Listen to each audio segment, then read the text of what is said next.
Once upon a time, many, many years ago, when our grandfathers were little children, there were two young girls from Turkey and Germany coming to Ireland. They actually came to Limerick to study one semester abroad at UL, which is the spot where the story takes place. What you just heard could have been the beginning of a wonderful story, don't you think? But what is storytelling in general?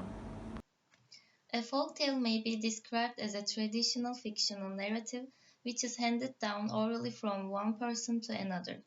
Each tale is composed of varying numbers of motifs, which may change somewhat as they pass from one storyteller or area to another, while the tale itself remains essentially the same.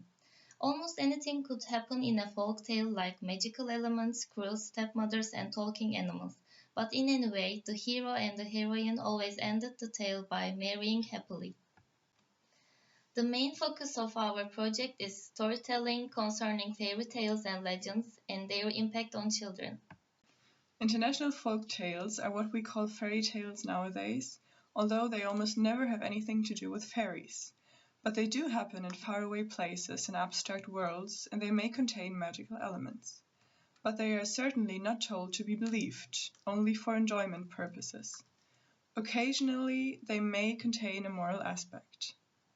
Up until very recently, folk tales were mostly told only for adults, but nowadays, in the Western culture, they are seen as something for children, for example, the Cinderella story.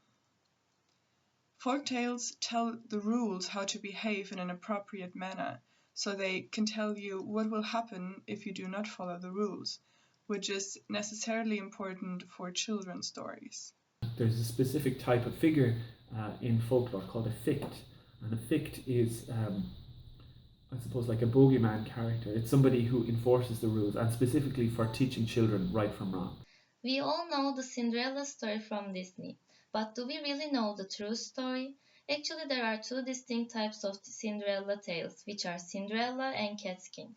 The plot of Cinderella stories are driven by the jealousy of stepmothers who try to make Cinderella's life miserable. The pilot of Catskin tales are fueled by the sexual desire of fathers. Because the queen knows about her daughter's ring size, she follows her own plan. On her deathbed, she wants her husband never take anyone as wife, whose finger doesn't perfectly fit her own wedding ring. Finally, the king discovers that the ring perfectly fits his daughter. As he says, he is obliged to marry her, for it is the only way I shall satisfy my own desire without violating the promise I made to your mother. We asked storyteller Nuala Hayes what she thinks how storytelling influences children. For her, telling stories and listening to stories is vital and necessary in a child's development.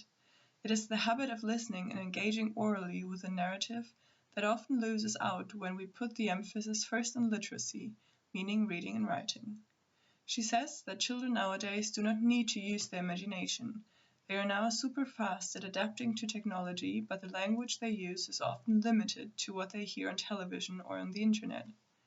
She says that telling and retelling stories allows them time to absorb in a more personal way the meaning behind the story.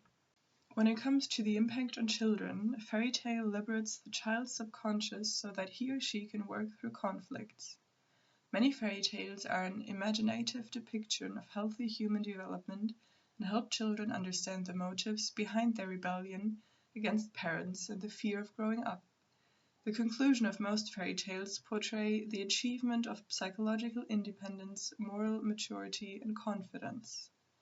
Finally, fairy tales provide freedom for the child's imagination in that it deals at first with a problematic real situation which is then imaginatively transformed.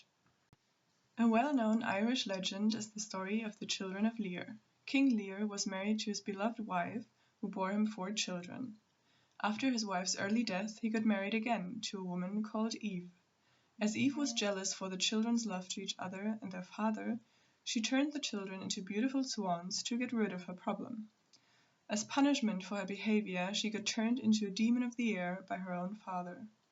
The children, though, had to spend 900 years at various lakes until they got blessed by a monk by the time St. Patrick had come and brought Christianity to Ireland. After they received the monk's blessing, the children became human again, but died shortly afterwards due to their high age. But now they could live happily ever after together with their parents in heaven. The important point is that a folk tale is really alive only when it is being told orally in a traditional way to an audience. And according to Nuala Hayes, intimacy in sharing a told story isn't always possible when the teacher or parent is reading words on a page. Okay, why did we choose storytelling for children? I think we said we're just very interested in how it's used in Ireland to teach children, because we know that in our countries, in Turkey as well as in Germany, you would use storytelling and fairy tales to teach children how to behave in certain situations, how to deal with difficulties maybe, and I think that's what we were curious about. Definitely. And about the project, first actually we had some difficulties to finding sources, but then it would pretty worked, I think, because we talked with Billy and then we found that storyteller from Dublin and she really helped us about her personal experiences, and it was pretty good and we learned a lot and I think we had fun. Yeah.